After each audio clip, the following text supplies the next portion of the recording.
ಬೆಳೆದ ರೈತ ಆದರೆ 10 ರೂಪಾಯಿಗೂ ಟೊಮ್ಯಾಟೊ ಕೇಳೋರೇ ಇಲ್ಲ. ವಿಜಯನಗರದ ಹೂವಿನಹಡಗಲಿ ತಾಲೂಕಿನ ರೈತರ ಅಳಲು ಇದು. ಟ್ರ್ಯಾಕ್ಟರ್ನಲ್ಲಿ ಟೊಮ್ಯಾಟೊ ತಂದು ಕಡಿಮೆ ಬೆಲೆಗೆ ಮಾರಾಟ ಮಾಡಲಾಗ್ತಾ ಇದೆ. ಕೆಜಿಗೆ ಕೇವಲ 10 ರೂಪಾಯಿ ಅಂದ್ರೂ ಟೊಮ್ಯಾಟೊ ತೆಗೆದುಕೊಳ್ತಾ ಇಲ್ಲ ಜನ. ಬೆಳೆಗ ಟೊಮೊಟೊವನ್ನು ತಿಪ್ಪಿಗೆ ಸುರಿಯುವಂಥ ಸ್ಥಿತಿ ಇದೀಗ ಬರಲಾಗಿದೆ. ನೋಡಿ, ಕಷ್ಟಪಟ್ಟು ಬೆಳೆದಿರ್ತಾರೆ, ಆದರೆ ಈಗ ರೇಟ್ ಇಲ್ಲ ಅನ್ನುವಂಥ ಕಾರಣಕ್ಕಾಗಿ ತಿಪ್ಪಿಗೆ ಸುರಿಯೋ ಪರಿಸ್ಥಿತಿಗೆ ಬಂದ್ಬಿಟ್ಟಿದ್ದಾರೆ. ನೀವು ಆ ರೈತರ ಅಳಲನ್ನು ಕೇಳಿದ್ರೆ ನಿಜವಾಗ್ಲೂ ಬೇಸರ ಅಂತ ಅನ್ಸುತ್ತೆ.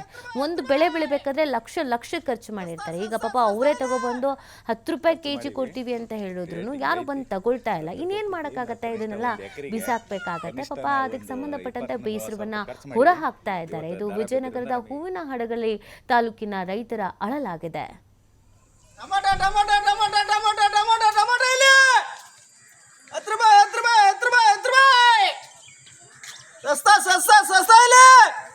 ಖರ್ಚು ಮಾಡೀವಿ, ರೇಟ್ ಹಿಂಗೈತಿ. 10 ರೂಪಾಯಿ ಪುಟ್ಟಿ. ನಾವು ಕನಿಷ್ಠ ಒಂದು ಎಕರೆಗೆ ಕನಿಷ್ಠ ನಾವು ಒಂದು 20-30 ಸಾವಿರ ರೂಪಾಯಿ ಖರ್ಚು ಮಾಡೀವಿ. ಇವತ್ತು ದರ ಬಿದ್ದರಿಂದ ನಮಗೆ ಭಾಳ ಲಾಸ್ ಆಗೈತೆ ಅಂತ.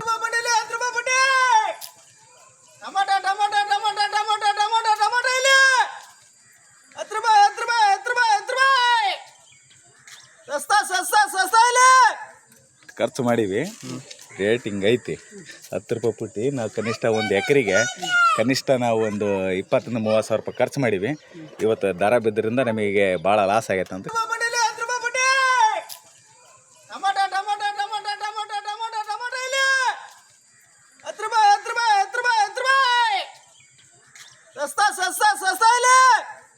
ಖರ್ಚು ಮಾಡೀವಿ, ರೇಟ್ ಹಿಂಗೈತಿ. 10 ರೂಪಾಯಿ ಪುಟ್ಟಿ. ನಾವು ಕನಿಷ್ಠ ಒಂದು ಎಕರೆಗೆ ಕನಿಷ್ಠ ನಾವು ಒಂದು 20. ನೋಡಿ, ಪಾಪ ರೈತರು ತಮ್ಮ ಸಮಸ್ಯೆನ ಹೇಳ್ಕೊಳ್ತಾ ಇದ್ದಾರೆ. ಲಕ್ಷ ಖರ್ಚು ಮಾಡಿದ್ದೀವಿ. ಒಂದು ಎಕರೆಗೆ ಏನಿಲ್ಲ ಅಂತ ಅಂದರೂ ನಾವು ಒಂದು 30,000-40,000 ಸಾವಿರದವರೆಗೂ ಖರ್ಚು ಮಾಡಬೇಕಾಗತ್ತೆ. ಬಟ್ ಲಾಭ ಇಲ್ಲ ಅಂತ ಹೇಳಲಾಗ್ತಾ ಇದೆ. 10 ರೂಪಾಯಿ ಅಂತ ಹೇಳಿದ್ರೆ ನೋಡಿ, ಪಾಪ ಅವ್ರಿಗೆ ಏನು ಲಾಭ ಸಿಗುತ್ತೆ, ಏನು ಉಳಿತಾಯ ಮಾಡೋದು? ನಾವು ಹೇಳ್ತೀವಿ ರೈತರು ಕೆಲಸ ಅಂತ. ಎಷ್ಟು ಕಷ್ಟ ಇರುತ್ತೆ. ಅತಿಯಾಗಿ ಮಳೆ ಆದ್ರೂ ಸಮಸ್ಯೆ, ಮಳೆನೇ ಆಗದಿದ್ರೂ ಸಮಸ್ಯೆ. ಪರವಾಗಿಲ್ಲ, ಫಸಲೆಲ್ಲ ತುಂಬ ಚೆನ್ನಾಗಿ ಬಂದಿದೆ, ಈ ಬಾರಿ ಚೆನ್ನಾಗಿ ಫಲ ಕೊಟ್ಟಿದೆ, ಇನ್ನೇನು ಮಾರ್ಕೆಟಿಗೆ ಹೋಗಿ ಮಾರಬೇಕು ಅಂತ ಅಂದರೆ ರೇಟೇ ಇರಲ್ಲ.